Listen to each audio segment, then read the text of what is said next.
Rebonjour, je suis très heureux de vous présenter. Good morning again.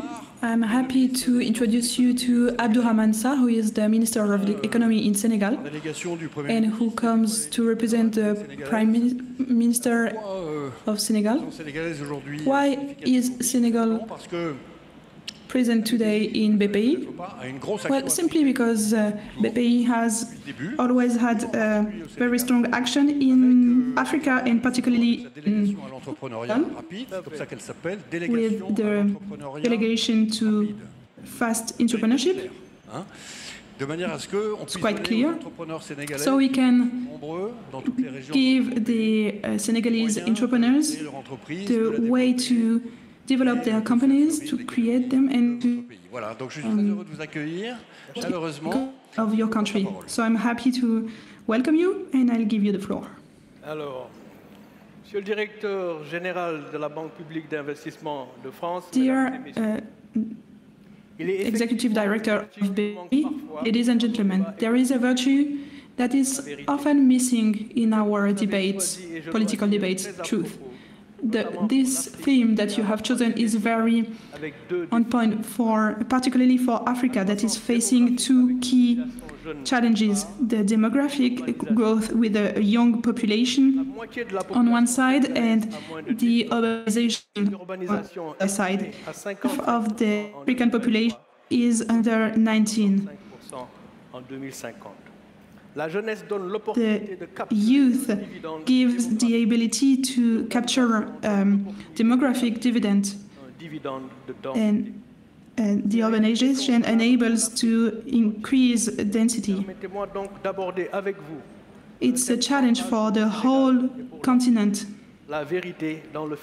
And I'd like to tackle it with you, the preservation of truth in this context. It's true, the problem of Africa and its financing seems impossible to resolve, but there is a sentence that says that a problem without a solution is a problem that wasn't correctly asked, and that if you ask it properly, then you will have solved it in half.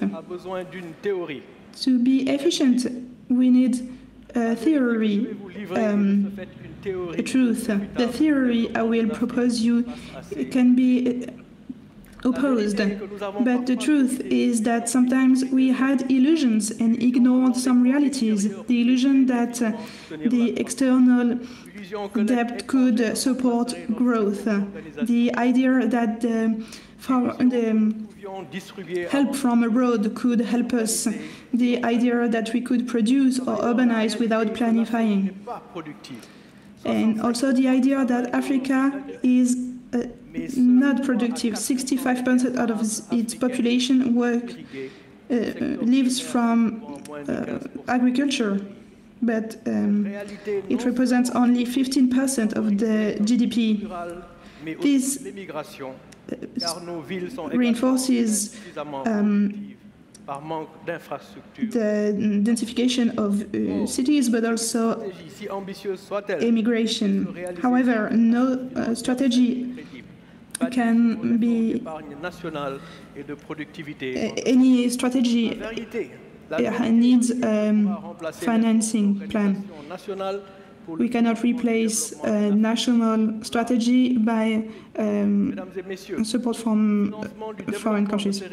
Ladies and gentlemen, financing development isn't only about finding money, because there is enough money in the world. To access it, we have to reinforce trust, because the capital go where the ratio between risk and ROI is the highest. We realize that the first capital of a country is not money, but trust. The trust of the investors when the rules are clear and stable. Trust of the partners when the figures correspond to reality. Confidence and trust when the projects are well planned. PDF. Prepare, de-risk, and finance. This is this trust that we have to develop. Indeed, the macroeconomic discipline is our first capital to reinforce our institutions. Ladies and gentlemen, in the West African Union, we have chosen a monetary system that would be credible, guaranteed by an independent stability. That the stability is not an external constraint. It's something that we together with our partners. It ensures the security of investments. It's on the middle term, but our target is clear. It is to be committed in stability. Ladies and gentlemen, discipline alone is not enough to tackle the challenges of Africa. We need a transition of our economy towards a more market economy. The state cannot do everything alone. The role of the state is not to block but to organize. It is not to stop but to structure the development. This is what we call sovereign in structuring liberalism. It's sovereign because it places the first responsibility on our institutions. It's our political democracy.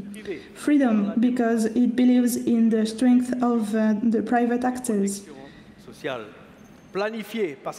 planified because it demands from the state a clear organization with a clear articulation of the different territories.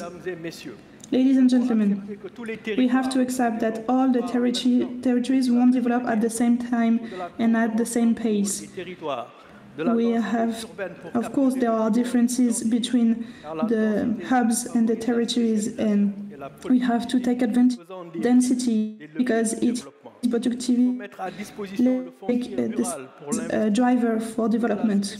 We need a specialization as a natural consequence of the competition between our territories. This is the systemic transformation. We need as much transformation to avoid centralized collectivism, and we need a massive investment in human capital. This is key to capture the demographic dividend linked to the growth of the African population and its youth. Ladies and gentlemen, it's this truth that led to the strategy of Senegal for 2050 through public and private partnerships. The challenges are huge, and however, we are ready to be committed. Ladies and gentlemen, finally, truth is a political demand, and on this point of view, I'd like to insist on something. The cooperation of our countries has to go beyond the logic of aid. It has to be based on partnerships that are profitable for both parts. France has to see Senegal not only as a consumption territory, but also as a competitivity field. Many companies already have perspective, and we encourage them in this field. As General de Gaulle said in 1958 in Dakar, I quote, "With the people of France we have cultural links, but also a whole past of memories, common memories for better and for worse. If we work together with your companies and our entrepreneurs, they will grow together." Ladies and gentlemen, truth is very profitable. I've talked different kinds of dividends. Graphic or density dividend.